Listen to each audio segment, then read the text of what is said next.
होऊ शकलेला आहे। परभणीमध्ये समशेर वरपुडकर हे भाजपचे उमेदवार होते, ते पराभूत झालेले आहेत।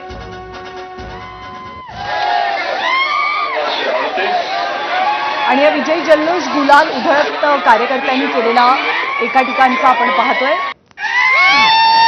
ही खऱ्या अर्थानं कार्यकर्त्यांची निवडणूक असते, म्हणजे तळागाळात असलेला कार्यकर्ता ही निवडणूक लढवत असतो। आणि उदय सामंत यांचं पण एक विधान होतं की पत्रकं वाटणाऱ्या कार्यकर्त्यांची निवडणूक असते, त्यामुळे जल्लोष सुद्धा तसाच खास असतो जेव्हा झेडपीच्या निवडणुकांचे निकाल समोर येतात तेव्हा। आतापर्यंत भाजपने 133 जागांसह सगळ्यात मोठा पक्ष म्हणून आपली आघाडी टिकवलेली आहे। ठाकरे कुंभकर्ण जिल्हा परिषद सदस्य प्रतीक्षा प्रभुभाई जयस्वाल आणि खालच्या दोन्ही पंचायत समितीच्या दोन्ही म्हणजे ठाकरे कुंभकर्ण कपिल सामाले आणि नांदापूर पंचायत समिती गणातील विवेकजी रसाळ यांचा असा दणदणीत तिन्ही मशालीचा दणदणीत विकासाला बघून आणि कुठल्याही भूलथापाला न पडता विजय झाला, त्याबद्दल सर्व जनतेचे आणि सर्व मतदारांचे मनापासून आभार। जय हिंद, जय महाराष्ट्र। त्या सगळ्या मतदारांचे विजयी उमेदवारांनी आभार मानलेले आहेत। आणि खुलताबादमधनं तीनही गटातनं भाजपचा विजय झालाय, त्यामुळे संभाजीनगरमध्ये भाजपला मिळालेलं हे मोठं यश म्हणावं लागेल। धाराशिवमधली काय परिस्थिती, धाराशिवमधले काही बहुचर्चित मतदारसंघ होते जिथे काय निकाल लागला हे आपण बघूच, पण धाराशिवमध्ये 6 जागांवरती भाजप आघाडीवर आहे, शिवसेना 4 जागी आघाडीवरती आहे, अजित पवारांची राष्ट्रवादी 2 जागांवरती आपली आघाडी टिकवून आहे, काँग्रेसची आघाडी ही 4 जागांची आहे धाराशिवमध्ये, ठाकरेंची शिवसेना 4 जागी आघाडी टिकवून आहे, तर शरद पवारांच्या राष्ट्रवादीला मात्र अश्विन खातं काही उघडता आलेलं नाहीये आणि इतर एका ठिकाणी धाराशिवमध्ये आघाडीवर असल्याचं चित्र दिसतंय। त्यामुळे एकूण 55 जागा, ज्यापैकी भाजप 6 म्हणजे प्रत्येकाला जवळपास 6, 4, 5 अशा फरकाने किंवा अशा काय म्हणूया आपण आकडेवारीने जागा मिळताना दिसतात, आघाडी मिळताना दिसते। आणि सध्याच्या घडीला 384 हे कल समोर येतात। एकूण जर जिल्हा परिषद सदस्य आपण विचार केला तर भाजप 135 इतकी आकडेवारी भाजपची। आणि आता ही आणखी एक आकडेवारी सोलापुरातली समोर येते। सोलापूरमध्ये भाजप 19, शिवसेना 5, राष्ट्रवादी 8 अशी स्थिती आहे। इतरांच्या खात्यात 3 तर काँग्रेस, ठाकरेंची शिवसेना आणि शरद पवारांचा पक्ष। एकही जागा सध्या तरी कुठलीही आघाडी त्यांना मिळताना दिसत नाहीये, त्यामुळे सोलापुरात भाजपची एक मोठी कामगिरी, महायुतीची एक मोठी कामगिरी पर्यायाने बघायला मिळते। आणि सोलापूरचा एक उल्लेख असा पण करायला पाहिजे की सोलापूर महानगरपालिकेत सुद्धा काँग्रेसचं पानिपत झालेलं होतं।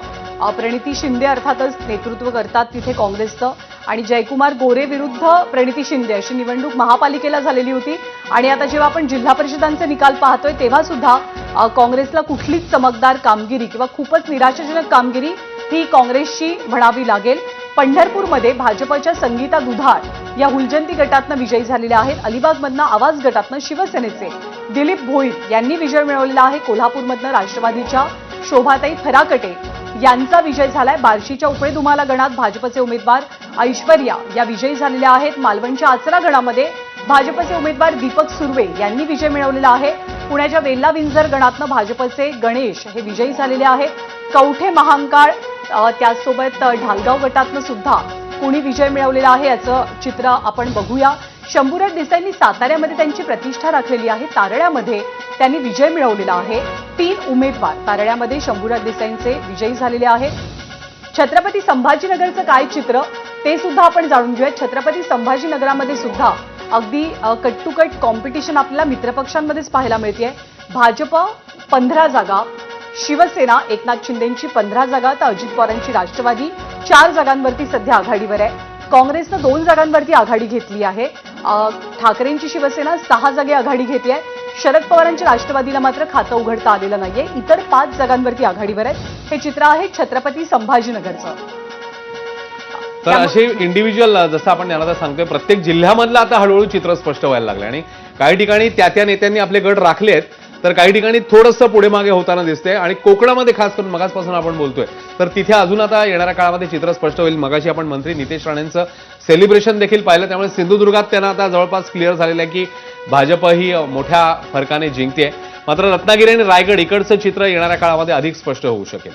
तर 396 म्हणजे आता जवळपास 400 कल आपल्याकडे येताना दिसत आहेत। भाजप 140, शिवसेना 91, राष्ट्रवादी 85, काँग्रेस 29, ठाकरे सेना 20 राष्ट्रवादी शरद पवार पक्ष 7 आणि इतर 24 अशी सध्याची स्थिती. जिल्हा परिषदेचा विचार केला तर, पंचायत समितीचा विचार केला तर 125 पैकी 25 ठिकाणचे कल आता सध्या समोर येत आहेत. आणि पुन्हा एकदा आपण आकडेवारी सांगतोय ती जिल्हा परिषदेतली.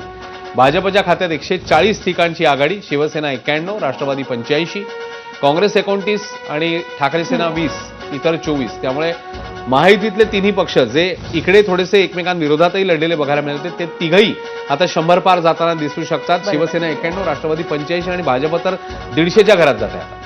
त्यामुळे महायुतीची एकत्रित ताकद ही आपल्याला या निवडणुकांमध्ये निश्चितपणे जाणवते आहे. आणि त्या तुलनेमध्ये महाविकास आघाडीची मात्र पिछेहाट झाल्याचं चित्र पाहायला मिळतंय. ठिकठिकाणी सेलिब्रेशनला, आनंदोत्सवाला सुरुवात झालेली आहे. पण अर्थात राष्ट्रवादी काँग्रेसचे जे अनेक कार्यकर्ते आहेत ते भाऊक सुद्धा झाले आहेत अजित पवारांच्या आठवणीमध्ये. तर 140 जागांवरती सध्या भाजपनं आघाडी मिळवलेली आहे. 380 जागांचे निकाल किंवा कल हाती आले. त्यानुसार भाजप हा राज्यातला जिल्हा परिषद निवडणुकांमधला सर्वात मोठा पक्ष असल्याचं आत्ता तरी स्पष्ट होत आहे. या बातम्यांवरती आपण काय बसू हे अपडेट आपण प्रेक्षकांपर्यंत पोहोचवणारच आहोत. पण तुर्तास थांबतोय छोट्याशा ब्रेकसाठी.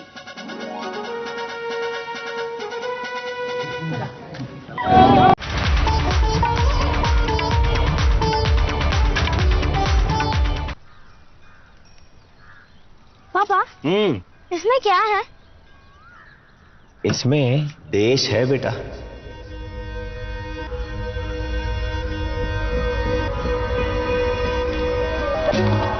कितनी सड़कें, कितने पुल, कितने बांध, कितनी नदियां, कितनी सदियां, कितना आसमान अपनी गोद में लेके जा रही है ये.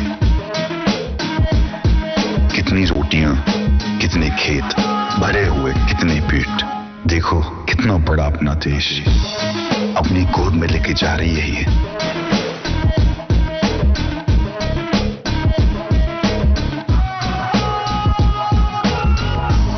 ये जो अपनी गाड़ी है इस पे भारत आगे बढ़ता है. हम आगे बढ़ेंगे, देश आगे बढ़ेगा. Tata Motors commercial vehicles, better always. आतापर्यंत अश्विनचे निकाल हाती आले. त्यात कुणाची आघाडी, कुणाची पिछाडी हे बघण्यापूर्वी जिंकलं कोण कोण आहे, विजयी सेलिब्रेशन कुणाकुणाच्या घरी सुरू झालंय त्याचे अपडेट आपण जाणून घेऊयात. आणि या स्क्रीनवरती आपण बघूयात की जिंकलं कोण कोण आहे. शांभवी कल्याण शेट्टी भाजपच्या या विजयी झालेल्या आहेत सोलापूर जिल्हा परिषदेतनं. तर पुढचा निकाल जातोय चपळगाव सोलापूर पंचायत समितीतला सागर कल्याण शेट्टी हे भाजपचे जिंकलेले आहेत. एका घरातनं दोघांचा विजय झालेला आहे. त्यापाठोपाठ दहिगाव मधनं सोलापूर जिल्हा परिषद संस्कृती राम सातपुते यांच्या त्या पत्नी आहेत, त्यांनी विजय मिळवलेला आहे भाजपकडनं. आनंदाला उधाण आलेले कारण हळूहळू निकालही समोर येतात. आता जवळपास मतमोजणी जी आहे ती सुरू होऊन 1.5 तासापेक्षा जास्त कालावधी झालेला आहे. सांगलीमधलं वैयक्तिक सांगली जिल्ह्यामधलं चित्र भाजप 8, त्यासोबतच शिवसेना 5 अशी सध्याची आघाडी. एकूण जागा 61. राष्ट्रवादी 3 ठिकाणी आघाडीवर आहे सध्याच्या घडीला.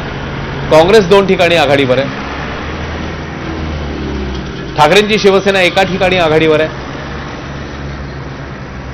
शरद पवारांची राष्ट्रवादी 2 ठिकाणी आघाडीवर. एकूण जागा 61 आणि इतर 1 अशी सध्याची स्थिती सांगलीमधली. तेव्हा यांचा विजय झालाय. देवगडमधनं भाजपच्या संजना आळवे या सुद्धा विजयी झाल्यात. आणि आता विजयी जल्लोषाला गुलाल उधळायला आणि ढोल ताशाच्या तालावरती ठेका धरायला कार्यकर्त्यांनी सुरू